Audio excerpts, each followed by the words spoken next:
Hi hello ಎಲ್ಲರಿಗೂ ನಮಸ್ಕಾರ and welcome to Indian recipes YouTube channel. ಇವತ್ತಿನ ವಿಡಿಯೋದಲ್ಲಿ ರುಚಿಯಾಗಿ ಜೋಳದ ಪಕೋಡವನ್ನ ಹೇಗೆ ಮಾಡೋದು ಅಂತ ನೋಡೋಣ. ವಿಡಿಯೋವನ್ನ ಸ್ಟಾರ್ಟ್ ಮಾಡುವ ಮುಂಚೆ ದಯವಿಟ್ಟು ನನ್ನ ಚಾನಲ್ ಅನ್ನು ಸಬ್ಸ್ಕ್ರೈಬ್ ಮಾಡಿ, ಹಾಗೆ ಪಕ್ಕದಲ್ಲಿರುವ ಬೆಲ್ ಐಕಾನ್ ಅನ್ನು ಕ್ಲಿಕ್ ಮಾಡಿ. ಇಲ್ಲಿ ನಾನು ಮೊದಲೇ ನೀರನ್ನ ಬಿಸಿಯಾಗ್ಲಿಕ್ಕೆ ಇಟ್ಕೊಂಡಿದ್ದೆ. ಇದಕ್ಕೆ ಒಂದು ಜೋಳವನ್ನ ಬಿಡಿಸ್ಕೊಂಡು ಹಾಕೊಳ್ತಾ ಇದ್ದೀನಿ. ಈಗ ಇದನ್ನ 2 ರಿಂದ 3 ನಿಮಿಷಗಳ ತನಕ ಬೇಯಿಸ್ಕೊಳ್ತಾ ಇದ್ದೀನಿ. ನೋಡಿ, ಈಗ 3 ನಿಮಿಷಗಳಾಗಿದೆ. ಜೋಳದ ಬಣ್ಣ ಚೇಂಜ್ ಆಗಿದೆ ನೋಡಿ. ಜೋಳ ಇಷ್ಟು ಬೆಂದ್ರೆ ಸಾಕು. ಈಗ ಇದನ್ನ ಒಂದು ಜರಡಿಯಲ್ಲಿ ಹಾಕೊಳ್ತಾ ಇದ್ದೀನಿ.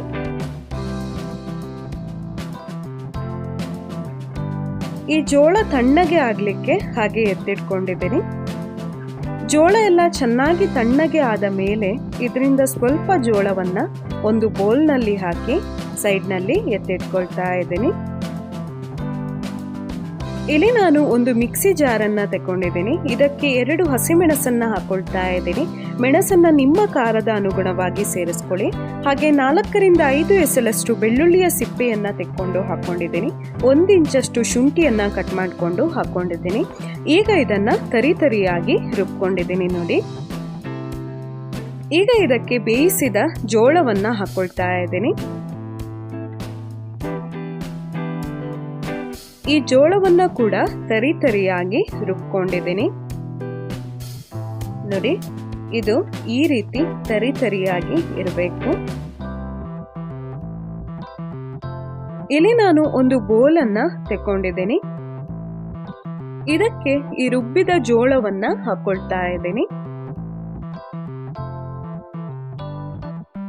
ಈಗ ಇದಕ್ಕೆ ಒಂದು ಸಣ್ಣ ಸೈಜ್ನ ಈರುಳ್ಳಿಯನ್ನ ಉದ್ದವಾಗಿ ಕಟ್ ಮಾಡಿಕೊಂಡು ಹಾಕೊಂಡಿದ್ದೀನಿ. ಹಾಗೆ ಸ್ವಲ್ಪ ಕರಿಬೇವಿನ ಸೊಪ್ಪನ್ನ ಸಣ್ಣದಾಗಿ ಕಟ್ ಮಾಡಿಕೊಂಡು ಹಾಕೊಂಡಿದ್ದೀನಿ. ಹಾಗೆ ಸ್ವಲ್ಪ ಕೊತ್ತಂಬರಿ ಸೊಪ್ಪು, ಇದನ್ನ ಕೂಡ ಸಣ್ಣದಾಗಿ ಕಟ್ ಮಾಡ್ಕೊಂಡಿದ್ದೀನಿ. ನಾವು ಬೇಯಿಸಿದ ಜೋಳವನ್ನ ತೆಗೆದಿಟ್ಕೊಂಡಿದ್ವಲ್ಲ, ಅದನ್ನ ಹಾಕೊಂಡಿದ್ದೀನಿ.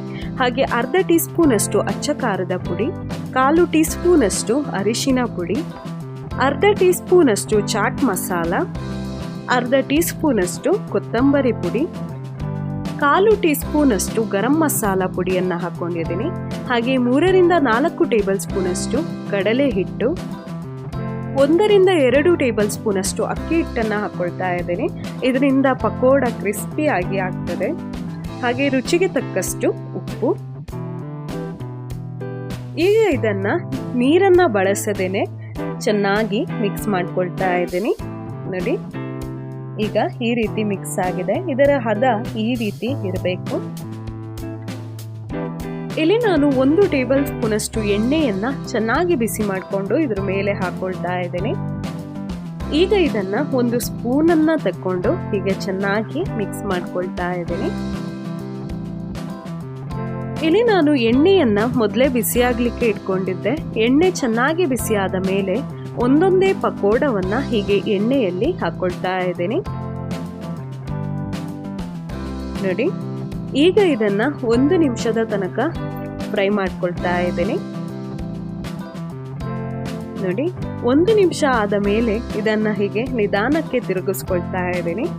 ಈಗ ಇದನ್ನ ಚೆನ್ನಾಗಿ ಫ್ರೈ ಮಾಡ್ಕೊಳ್ತಾ ಇದ್ದೀನಿ ನೋಡಿ. ಪಕೋಡದ ಬಣ್ಣ ಗೋಲ್ಡನ್ ಬ್ರೌನ್ ಆಗಿದೆ, ಚೆನ್ನಾಗಿ ಫ್ರೈ ಆಗಿದೆ. ಇದನ್ನ ಒಂದು ಪ್ಲೇಟ್ಗೆ ತೆಕ್ಕೊಳ್ತಾ ಇದ್ದೀನಿ. ಇದೇ ರೀತಿಯಲ್ಲಿ ಉಳಿದ ಪಕೋಡವನ್ನ ಕೂಡ ಫ್ರೈ ಮಾಡ್ಕೊಂಡಿದ್ದೀನಿ.